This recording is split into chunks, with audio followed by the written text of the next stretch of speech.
Today I'll be sharing with you my Korean venison recipe using my Oklahoma Joe's Rambler Tabletop Grill. I'm a hunter and an angler, so I'm constantly looking for new ways to jazz up my wild game meat.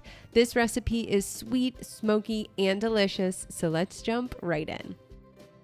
I hunted this deer in Pennsylvania last fall. White-tailed deer are native to North America and are the target species for nearly 11 million hunters every fall. I butchered this deer myself after dry aging it for 7 days, then used a vacuum sealer to ensure the meat stays fresh in my freezer until I'm ready to cook it. Let's start with our marinade. In a large bowl, I'm mixing together 4 cloves of fresh garlic. Garlic can be a pain to peel. The best way I've found to do it is to hit it with the side of your knife to crack that skin and then peel it off. This one actually worked pretty well. Sometimes it doesn't work this well. I also love grating my garlic instead of mincing it. Grating it makes it turn into this paste that is just so flavorful. Next up, we need the juice from half of an orange. The bigger and sweeter your orange is, the better. This is adding some acidity and sweetness to our marinade.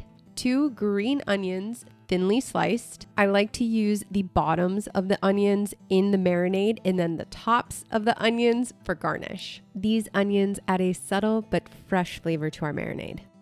3 tablespoons of dark brown sugar.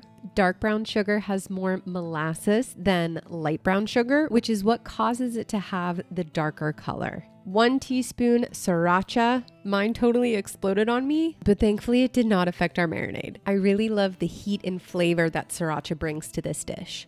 1/2 cup of soy sauce. I did go with a low sodium option here. 2 tablespoons of sesame oil. Sesame oil is some of the best smelling oil on the planet. And 1 teaspoon of freshly ground black pepper. Freshly ground is always best. Now I'm mixing that until it is well combined and giving it a taste so that I can adjust the flavors if needed.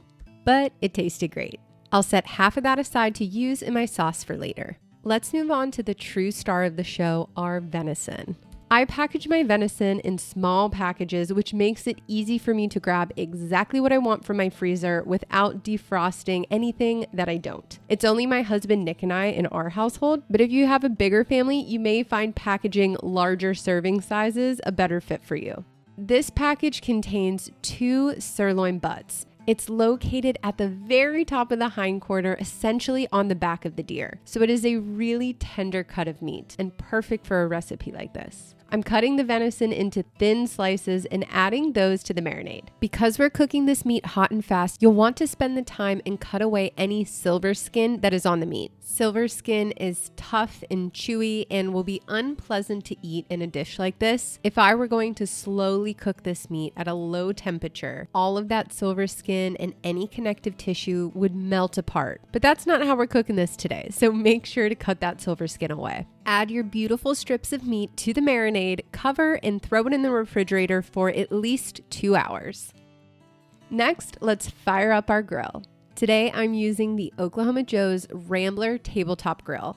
I love the compact size and ease of use of this grill. It has seriously become a go-to for me. I'm filling my basket with charcoal briquettes and using some fire starters to get it going.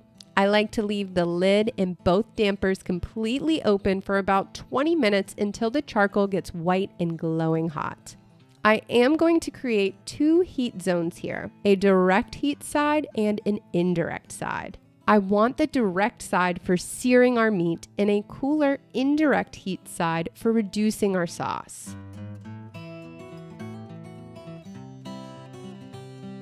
There is a lot of sugar used in this recipe, and sugar does burn at 350 degrees Fahrenheit. So it's very important that I keep a close eye on the temperature to avoid burning my food.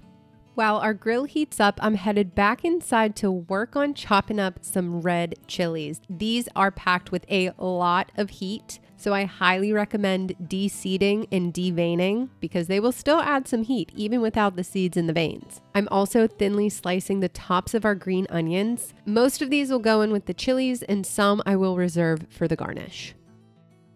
Once the grill's hot, I place my cast iron pan right on the grates and allow it to preheat. It's important to allow the pan to preheat before you start cooking. After a few minutes, I sprinkle the sesame seeds on the pan to toast. Now this only takes a few minutes and you'll start to see some brown color form on the seeds and the smell is delicious. After the seeds are toasted, I'll set those aside and use them as a garnish when I'm ready to serve. Now before we add our venison, I'm adding some avocado oil to the pan and allowing it to preheat for a minute or two. I'll add all of my beautiful venison and the marinade to the pan and allow that to cook until the meat is all browned. I like to give it a good stir every 30 seconds or so to make sure that all sides of the meat are cooking evenly. This is when things will start smelling really good.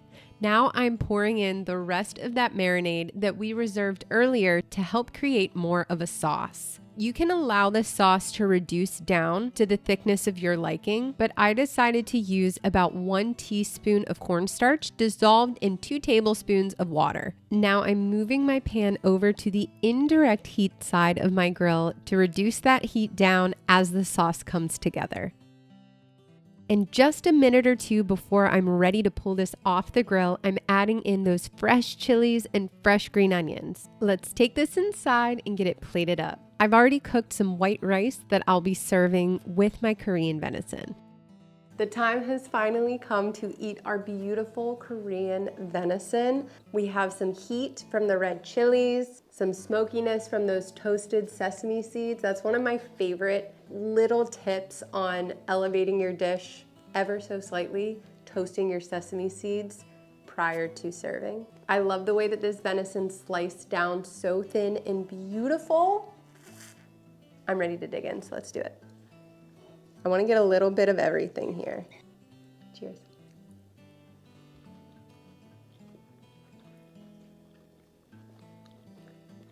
Ooh, so good. It's a really safe way to make venison. You know this is going to turn out good every single time. Any kind of soy sauce based sauce, that's a mouthful, does really well with venison. It just really pairs well with the full flavor of wild game meat. I love that we cooked this using our Oklahoma Joe's grill. Something about the charcoal just elevates this to a place that I wanted. So with that, I'm gonna finish eating. If you wanna catch more episodes of Source to Smoke, you can head to Oklahoma Joe's YouTube channel, and I will see you guys in the next one.